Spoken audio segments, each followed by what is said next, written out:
Hello, APUSH children. This is Master Instructor, Chairman General Ayatollah Thorson, the benevolent dictator, coming to you from Bunker 167. Today we are talking about Chapter 3, Society and Culture in Provincial or Colonial America. Let's get started. Around 1700, this is what America pretty much looked like. We weren't technically a country yet. We're not going to become that until 1776. But you can see if you look at where most of the population lies in non-Indian settlements and just where most of the cities are, you're going to see that it's in the north, in the middle colonies, and in New England rather than in the Chesapeake and the south.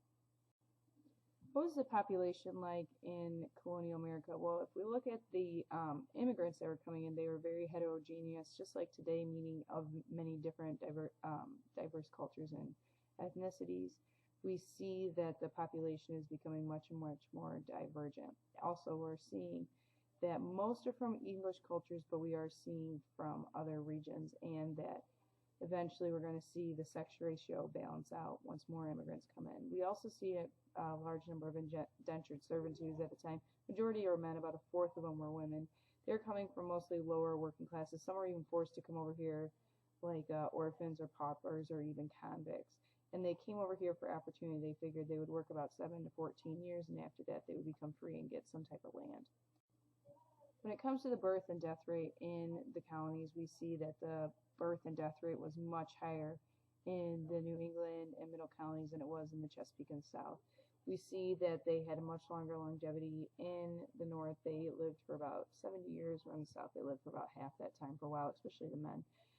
So in the north, they had a more balanced sex ratio, so gender roles were used when it came to labor, and they were able to get done things much quicker than they were in the south. When we look at medicine in the colonies, we see basically a fight between midwives and doctors, but doctors really didn't like midwives because they felt like they were always stepping on their toes and getting in the way, but really most people respected midwives more than doctors because midwives were so much more plentiful than doctors. Sometimes doctor, there might be like one per 100 square miles, so it was really hard to find doctors during this time period. Some of the methods that doctors use, nothing you would ever see today. It would be like humoralism, which is, there's no science to it whatsoever. It's just based on past experience. In the South, we saw many women taking over the role of the male authority just because men were dying. The average lifespan of a man, like I said before, was about 35 to 37 years old. So women were really taking charge. Now, it's not that women were living much longer. A lot of them died, especially in childbirth. That was the #1 killer of women at the time. And they also had infant mortality rates be very high. So that was also a major problem. But the women who did survive, they had greater independence because there really wasn't a choice. They didn't have men to rule them, so they took over the authority. But eventually, when the sex ratio balances out, we're going to see it be more of a patriarchal system where the men are going to rule again. On the other hand, we look at the Puritan families in New England. They're much different because they had the longer life expectancy and they had more of the family structure. So it was more of a male-dominated society in the north because they did have the patriarchal system since men were living much longer. So because they had the more stable families, they were able to get things done a lot quicker. And when it came to looking at how they depended on their family, the children really did have a lot of dependence on the parents because that's where they got their stuff. When men grew up, they would get land, and when the women grew up, they would get dowries, and that was going to be something that we're seeing later on in the future. Also becoming part of the colonial population are Africans there because of the institution of slavery.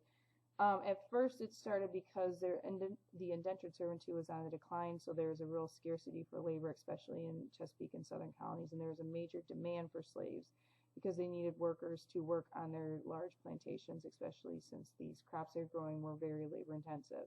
So they would get them with the triangular trade, and they would come over to the Caribbean, these African slaves, on the second leg of the triangular trade known as the Middle Passage. And this was just basically a brutal route of the slaves from Africa to the West Indies, to the Caribbean islands that were being brought, that could be sold into slavery. Now, most slaves that were sold to North America were not bought from Africa. They were bought from the Caribbean that were brought over by the Middle Passage. And then eventually, instead of seeing these people as servants, they started seeing them as slaves for lives because Americans found them to be inferior to them. So that's when we started seeing the slave codes, and they were codes that were just enacted one law at a time. It was just basically added to the code that they had to follow, which showed the laws and rules that slaves had to follow as they served for life. To the left of me over here, you can see a picture of the Middle Passage. It's just, you can understand how absolutely crowded these ships were, and that was on the upper deck. When they had to be on the lower deck, it was even more brutal because of the filthy squalor that they had to live in. And then to the right over here is showing you the slave population, the African population in the United States from 1620 to about 1780, and you can see that starting in the 1700s is when you see the rapid increase of the slave population. We're also starting to see, especially in the northern colonies and the middle colonies in both New England, that there is a major shift in the European immigration. Now, not as many people are coming from England, and a couple of reasons. Number one, England was actually becoming prosperous, and people were just willing to stay. And we also see the prosperity of England go up, but the conditions of other European countries go down. So people are wanting to leave and find a new place to go. Some of these examples, first of all, people were leaving for religious reasons. They were being persecuted in their countries, like the French Huguenots and the German Protestants. And we also see Germans leaving for other reasons, but when they would come over here, a big group of Germans came to Pennsylvania and were known as the Pennsylvania Dutch. Now, they were in no way, shape, or form Dutch or from Holland. They were German, and the German word for German is Deutsch, and people misheard it and thought they said Dutch, so they just called them the Dutch. There were a few groups that moved to the southern colonies. We saw a big group of Presbyterians from the Scott-Irish Presbyterians from Scotland and Ireland moved down to North Carolina, and because of their move, they actually were able to double their population for the next 25 years. The colonies were very heterogeneous at the time, which we still are today. It's very diverse. You can see this from the map.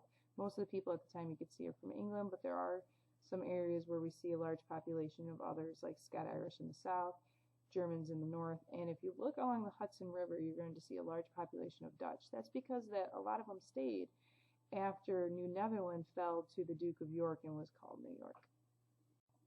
Even today, there's some historical sites that are left over from when these immigrants came to the country. For instance, this is in Charleston, South Carolina. This is a French Huguenot church that they built back in the colonial times. One thing that the Pennsylvania Dutch were known for were their Huk Signs, which are similar to the coat of arms that you might see in British or English families.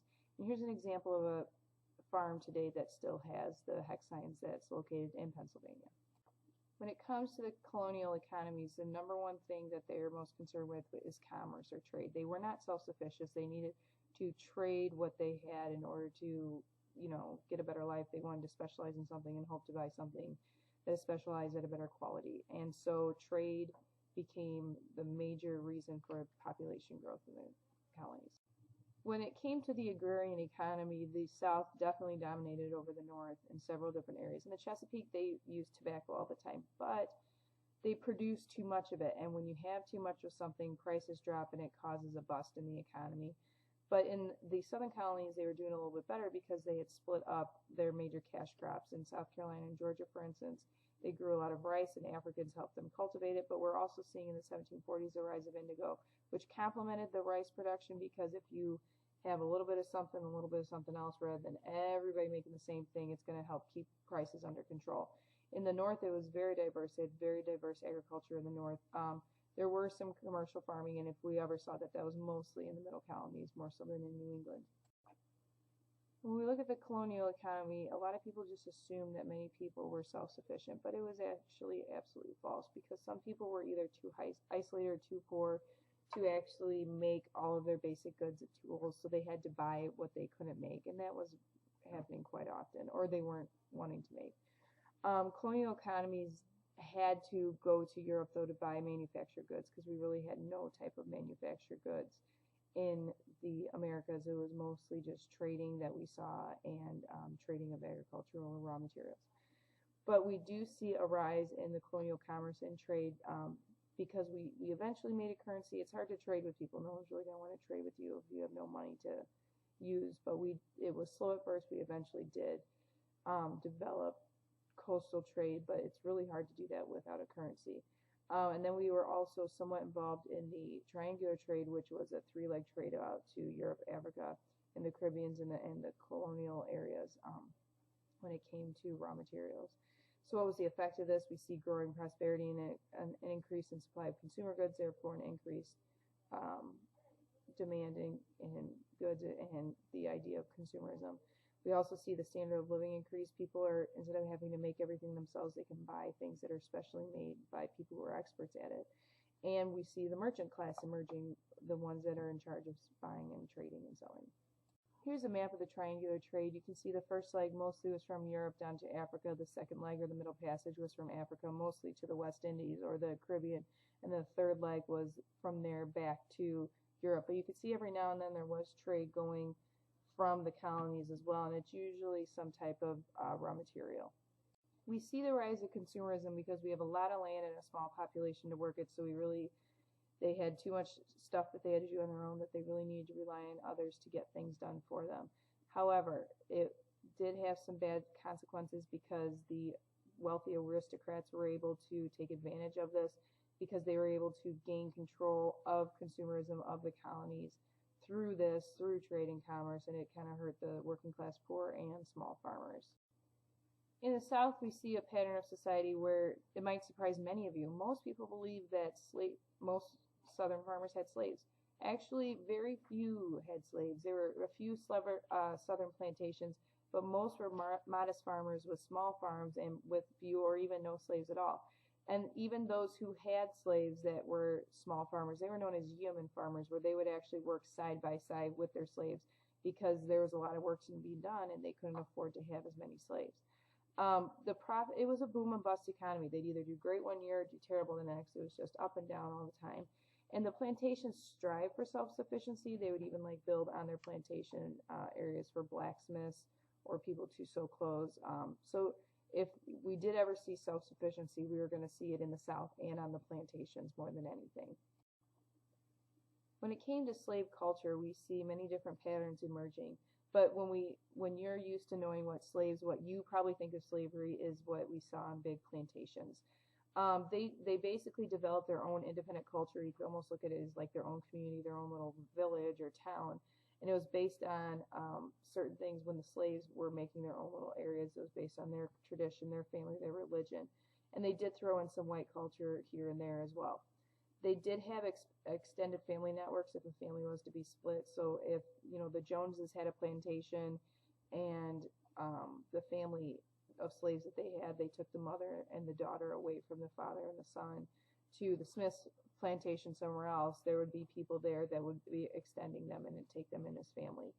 And a lot of times we saw this happen very often where white plantation owners would either sleep with or rape their own slaves, and the women would get pregnant, and because of this there would be mulatto children, which is a term used for half white, half black, and the white fathers refused to accept them as their own children, but the slaves would accept them into their families. But, slaves got fed up. Now, most of the time when they were upset about something, they would use passive-aggressive tactics like running away or working slow or pretending to be sick or maybe accidentally breaking a tool.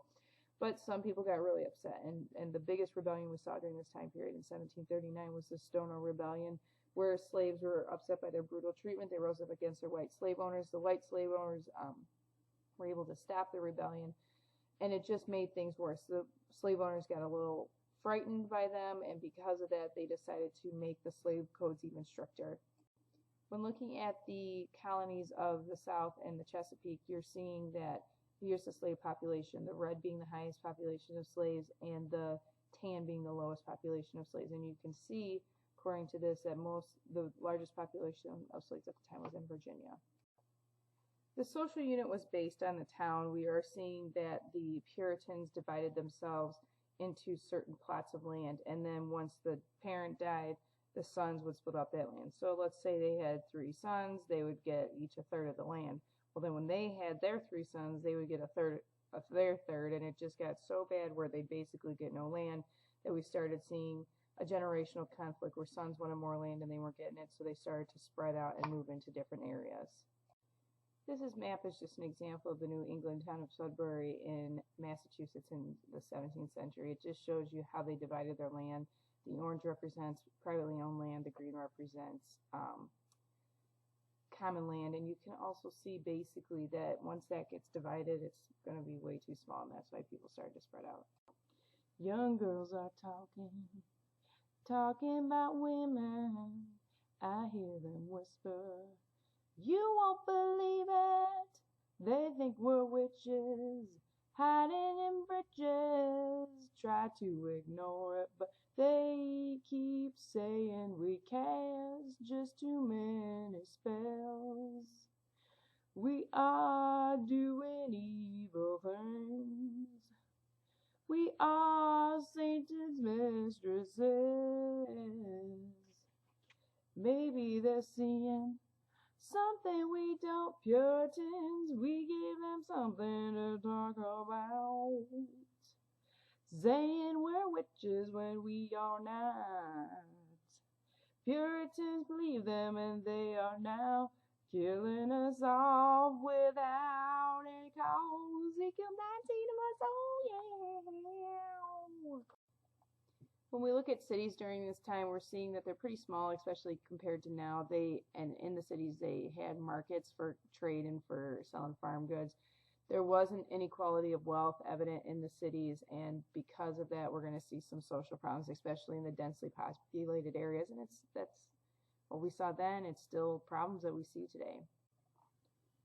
During this time period, we're also seeing some major revivalisms, one being the Great Awakening and the other going to be the Enlightenment. Well, let's talk about the Great Awakening first, which has to do with religion. Because people had to be religiously tolerant, because it was really impossible to have one dominant religion, when they had that, it kind of led to a decline of religion in the 17th century because there wasn't some one religion dominating and keeping structure, so it kind of fell by the wayside. But then in the 1730s and the 1740s, we're seeing the Great Awakening. We're seeing this big revival of religion in the colonies. Some of the leaders at this time were Charles and John Wesley, George Whitefield, and the one that probably most people know about is Jonathan Edwards. And they basically said grace will find you and it'll help you get a renewed relationship with God. And there were some denominations that were divided, and basically they had the old school way, like what we saw with the Puritans, and the new revivalist lights that we're seeing with those that are created by the Great Awakening, like with John Edwards. The second movement going on during this time was the Enlightenment movement, which was based upon science and reasoning. It said that reason and scientific inquiry was what helped make our country and just the world progress. And this is undermining traditional authority. It's saying like the government isn't the one in charge. It's basically we need to base things on science and technology. We're also seeing at this time education increase. We're seeing a huge jump in literacy rates, especially among white people. And we're seeing that curriculum is starting to become more liberal, more secular, meaning less godly, less religious, and more scientific. We were seeing some advances. We saw some smallpox inoculations created by Cotton Mather, which he founded this to help basically slow down the spread of the epidemic. And we're seeing colonial governments. We're seeing new changes in law based on science rather than based on religion. Again, it's questioning the traditional authority where we see theocracy be such a large rule and style of leadership in different colonies and in different countries. Who are some of the biggest thinkers in the Enlightenment movement? Benjamin Franklin, Thomas Jefferson, Thomas Paine, and James Madison. I'm sure you've heard of all those. They're very famous founders of our government. Two of those moved on to become president of the United States. And just to talk about that, these guys were scientists. They weren't very religious. And a lot of people assume that our leaders were actually very religious, which is why they allowed for freedom of a religion. Quite the opposite. They weren't very religious. Therefore, they said that there should be freedom of religion, freedom not to worship the government, shouldn't be involved in religion in any way, shape, or form. So that is it for Chapter 3. Next time, we're going to move on to Chapter 4, which is going to be talking about the empire and how it's going to transition and start to really question the leadership in England. So this is Thorson, Horch, Hosa.